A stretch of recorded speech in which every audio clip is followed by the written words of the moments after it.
A parábola das 10 virgens de Mateus 25 representa os membros da igreja cristã antes da segunda vinda de Jesus.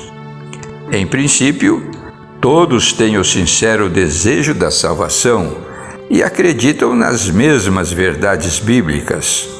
Porém, nem todos se preparam do mesmo jeito, porque não sabem o dia nem a hora do esperado casamento anunciado na parábola. A uma parte dos membros falta-lhe a devida preparação, ficando sem receber o auxílio divino que Jesus disponibilizou aos discípulos antes do Pentecoste, conforme João 20, versos 21 e 22. Os cristãos que são só de nome são como as virgens loucas.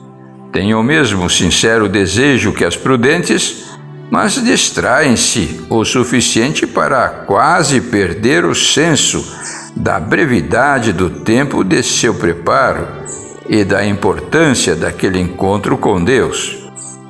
Não percebem que estão desperdiçando o tempo de buscar pelo azeite extra do Espírito Santo, que vão precisar no futuro por causa da crise que se aproxima.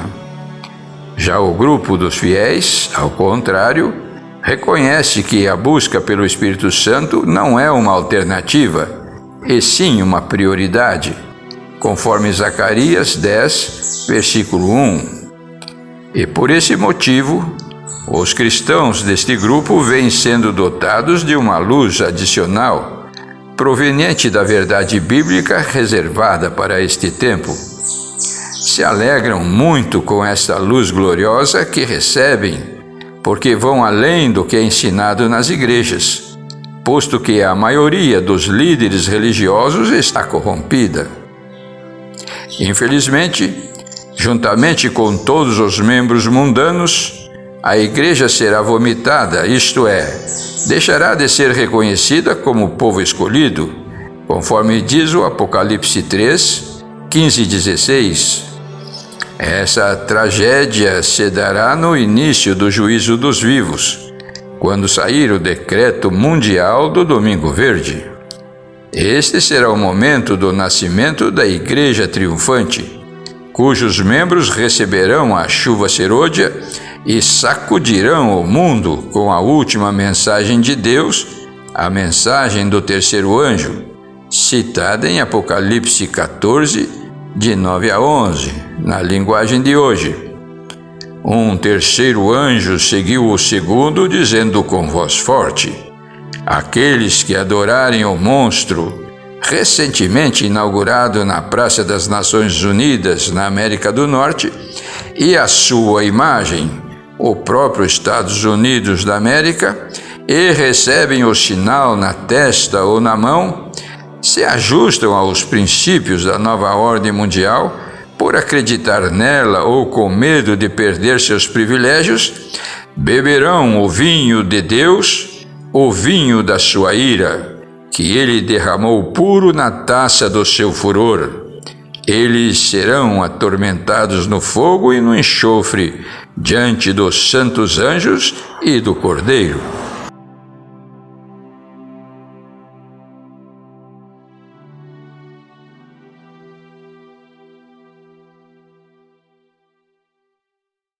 Bom dia, meus amigos, sejam todos bem-vindos ao nosso pequeno grupo virtual.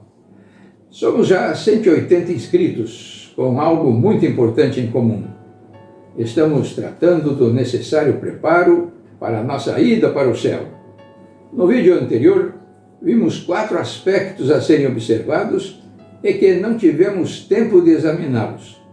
A mensagem do primeiro anjo de Apocalipse 14 visa capacitar os que passarão vivos pelo julgamento de Deus.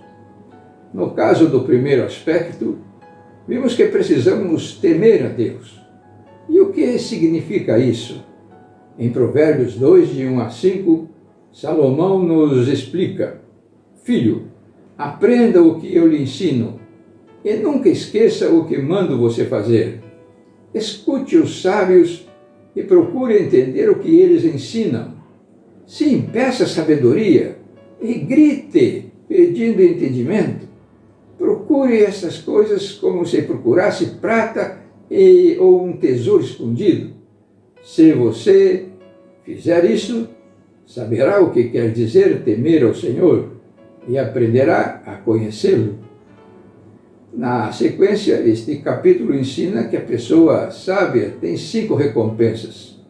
A primeira delas é o conhecimento do Senhor, porque, conforme o verso 6, é o Senhor quem dá sabedoria. A sabedoria e o entendimento vêm dele.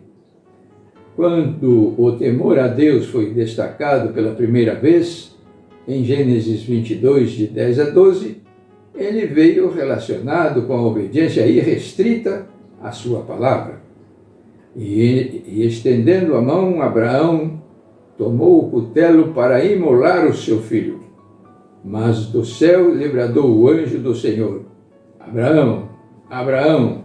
Ele respondeu: Eis-me aqui. Então lhe disse: Não estendas a mão sobre o rapaz e nada lhe faças. Agora sei que temes a Deus, porque não me negaste o teu filho, o teu único filho. Porque Abraão chegou a tal ponto, ele conhecia Deus, falava com ele e sabia que ele é fiel e todo-poderoso, e que se Isaque morresse, Deus o ressuscitaria. E como Deus fala conosco? Pela sua palavra. E como falamos com Deus? Por meio da oração. E como a verdadeira sabedoria está na obediência aos mandamentos da Torá, somente os sábios temem a Deus. Quando aqueles que só têm o nome de cristão forem pressionados para defenderem seu entendimento espiritual, perceberão que quase nada sabem e acabarão passando para as fileiras do adversário. Isto porque o cristão nominal, assim como os hipócritas, não desenvolvem o temor a Deus para ter a verdadeira sabedoria. Não é de admirar que Salomão tenha em Eclesiastes 12, 13 a 14, feito a seguinte observação: de tudo o que se tem ouvido, a suma é: teme a Deus e guarda os seus mandamentos, porque isto é dever de todo homem. Porque Deus há de trazer a juízo todas as obras, até as que estão escondidas, quer sejam boas, quer sejam más. Quanto ao segundo aspecto da mensagem do primeiro anjo, o que significa dar glória a Deus? Significa revelar o seu caráter. Quando somos felizes observadores de todos os seus mandamentos, os quais representam um transcrito do seu caráter, glorificamos ao Senhor Jeová por meio do nosso testemunho. Quando Moisés pediu para ver a glória de Deus, ele a revelou em Êxodo 33, verso 19. Farei passar toda a minha bondade diante de ti, e te proclamarei o nome do Senhor. Deus demonstra a Moisés a sua bondade e particularmente o seu caráter. Como um ser moralmente perfeito, dotado de uma santidade absoluta, deseja compartilhar sua santidade conosco. Conforme 1 Pedro 1, verso 16. Sede santos, porque eu sou santo. Esta é uma ordem de Deus para sermos santos. Ele deseja comunicar sua santidade de forma gradual, mas até que venhamos a ser varões perfeitos em Cristo Jesus.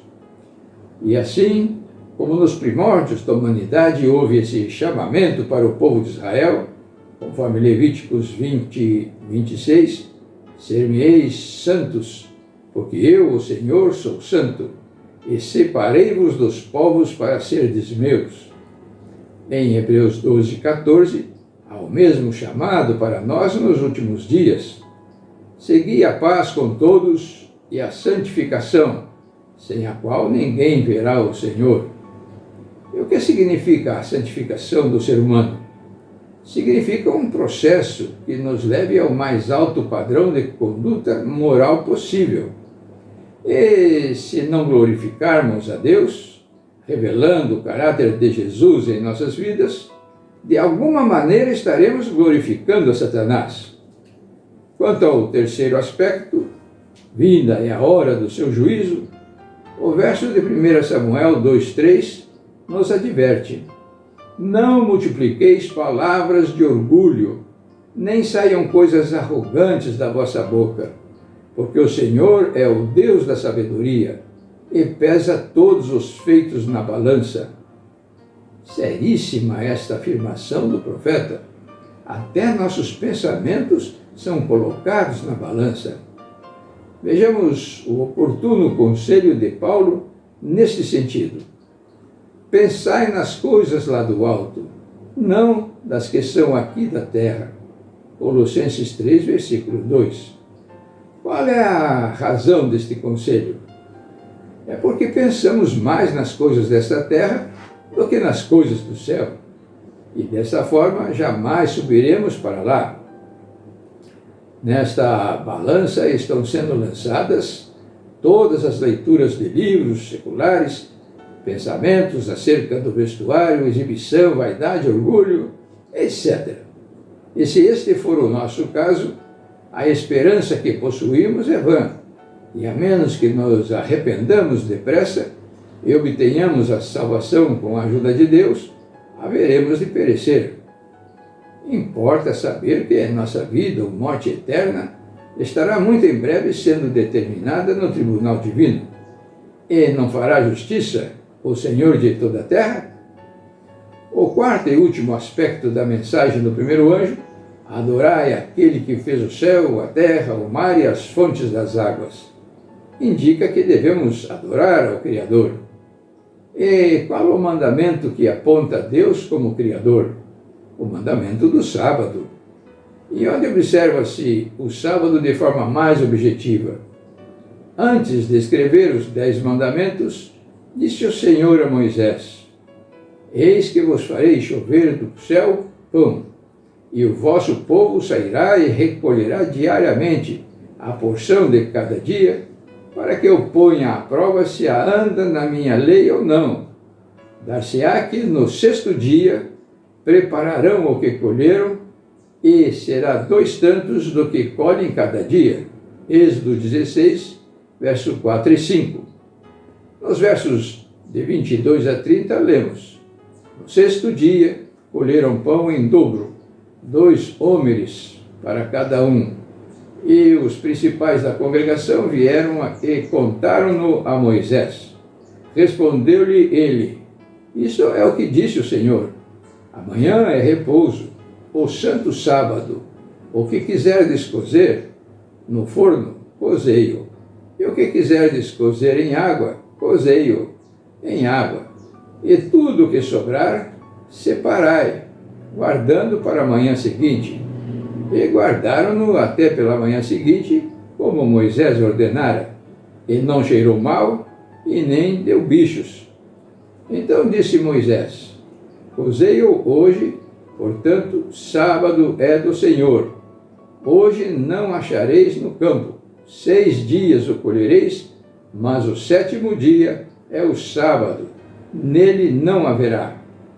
Ao 7º dia saíram alguns do povo para colher, porém não o acharam. Então disse o Senhor a Moisés: até quando recusareis guardar os meus mandamentos e as minhas leis? Considerai que o Senhor vos deu o sábado. Por isso, ele no 6º dia vos dá pão para 2 dias. Cada um fique onde está. Ninguém saia do seu lugar no 7º dia. Assim descansou o povo no 7º dia. Recapitulando, o nosso preparo para o encontro com o Senhor inclui conhecer e guardar toda a palavra de Deus, clamar por inteligência e buscar a sabedoria como a prata, observar os mandamentos de Deus, incluindo o sábado, revelar a santidade de Deus em nossas vidas, não acreditar na imortalidade natural da alma e no domingo como um dia santo. E no caso de sermos julgados no juízo dos vivos, o que é muito provável, lembrar que neste julgamento serão também pesados os nossos pensamentos e interesses do coração. Bem, vamos finalizar este vídeo deixando com vocês a nossa mensagem musical. E até breve, se Deus quiser.